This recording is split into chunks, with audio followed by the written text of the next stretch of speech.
안녕하세요. BTX입니다. 오늘은 민수기 5장을 같이 살펴보겠습니다. 민수기 5장과 6장은 거룩하신 하나님과 동행하기 위해서 가장 주의해야 할 사항을 다룹니다.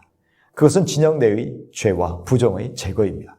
하나님과의 동행에 있어서 주둔할 때나 행군할 때에 지파별 배치를 잘 아는 것도 중요하지만 진을 정결하게 유지하는 방법을 잘 아는 것도 더 중요했습니다. 1절부터 4절을 보시면 하나님은 부정한 사람들인 나병 환자, 유출증이 있는 자, 죽음으로 부정하게 된 자들을 진영 밖으로 내보내라고 명령하십니다. 여기서 말하는 나병은 어떤 미상의 악성 피부병이나 악성 곰팡이 같은 것을 가리킬 가능성이 높습니다. 유출증이 있는 자의 경우 레위기에서는 진 밖으로 내보내게 되어 있지는 않습니다.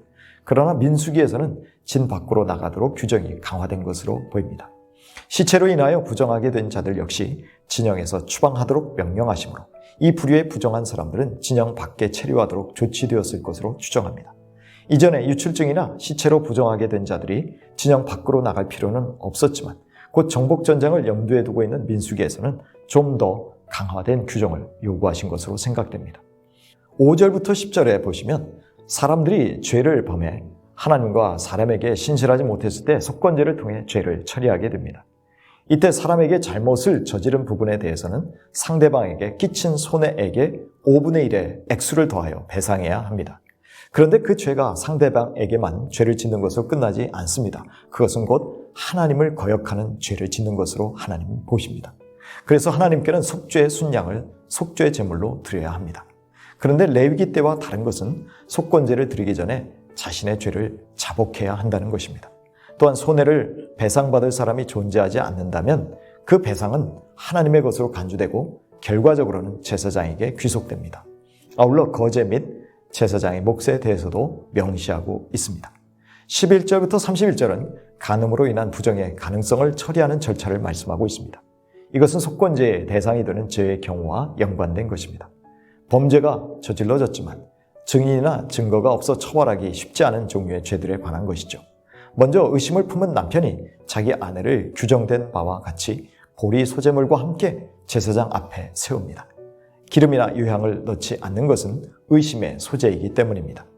이것은 속죄제로서의 소재와 닮아 있습니다. 그러면 제사장은 여인을 성막들에서 여호와 앞에 세웁니다. 제사장이 토기에 물을 붓고 그 물을 성막들 바닥에서 취한 흙과 섞습니다. 제사장은 여인의 머리를 풀게 하므로 잠정적 부정의 상태에서 수치의 상태에 있음을 상징합니다. 그 후에 보리의 소재물, 즉 기업과 의심의 소재물을 그녀의 손에 올려놓습니다. 제사장은 저주가 되게 할 쓴 물을 손에 들고 여인으로 하여금 저주의 명세를 따라하게 합니다. 쓴 물을 마시는 행위는 여인에게 부과될 저주의 내용들을 생생하게 강조하는 역할을 합니다. 하지만 이 저주가 무슨 마술적 효력이 있는 것은 아니고 그것을 사용하시는 하나님에 의해서 효력이 발생하게 됩니다. 배와 넓적다리는 여성의 성 및 임신과 관련된 신체 부위들을 완곡하게 표현하는 것으로 봅니다. 그리하여 이 신체들에서 범죄의 처벌을 받게 되고 결국 저주로 인하여 여자가 임신을 못하게 된다는 것입니다. 무자함은 구약시대 여인이나 그 가족에게 큰 고통들 중 하나로 일종의 저주나 형벌로 인식되었습니다.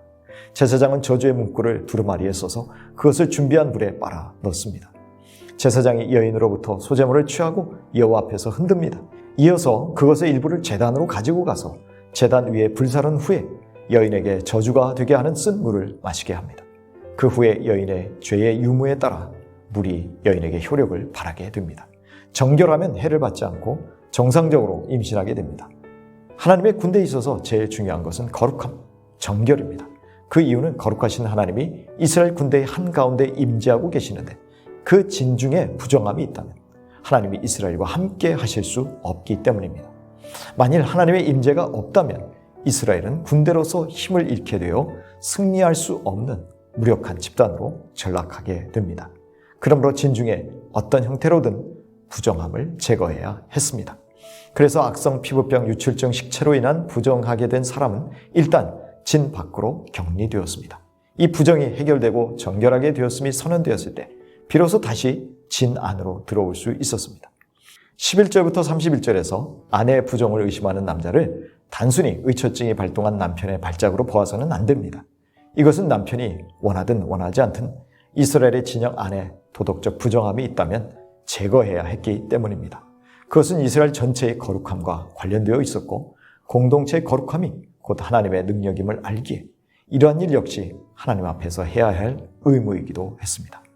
그래서 하나님은 내가 거룩하니 너희도 거룩하라는 말씀을 여러 번 강조하신 것입니다. 그런데 이 거룩은 개인적인 질병이나 의식적인 부정만이 아니라 각자가 서로에게 죄를 짓는 경우도 해당됩니다.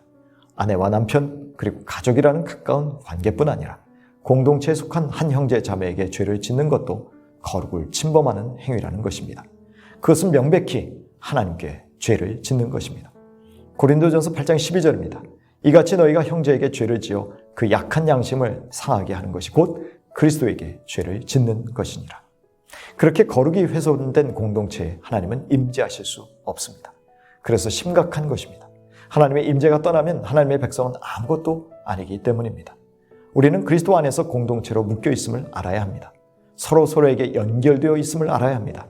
그리스도를 머리로 하는 지체로 우리는 그리스도의 몸에 속하여 서로에게 속하여 있다는 것을 잊어서는 안 됩니다. 고린도전서 12장 26절 이하입니다. 만일 한 지체가 고통을 받으면 모든 지체가 함께 고통을 받고 한 지체가 영광을 얻으면 모든 지체가 함께 즐거워하느니라. 너희는 그리스도의 몸이요 지체의 각 부분이라. 그러므로 공동체 예전처럼 하나님의 충만한 임재를 경험하지 못한다면 우리는 마땅히 거룩함을 잃어버리지 않았는지 돌아보아야 합니다. 특히 서로에게 죄를 범하지는 않았는지 살펴야 합니다. 성도들과의 관계가 온전하지 못한데 하나님과의 관계는 아무 이상이 없다고 생각하고 말하고 행동하는 것은 진리에 근거한 언행심사가 아니기 때문입니다. 요한일서 4장 20절입니다.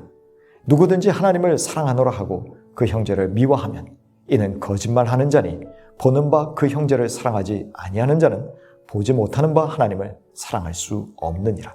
우리가 이 계명을 주께 받았나니 하나님을 사랑하는 자는 또한 그 형제를 사랑할지니라.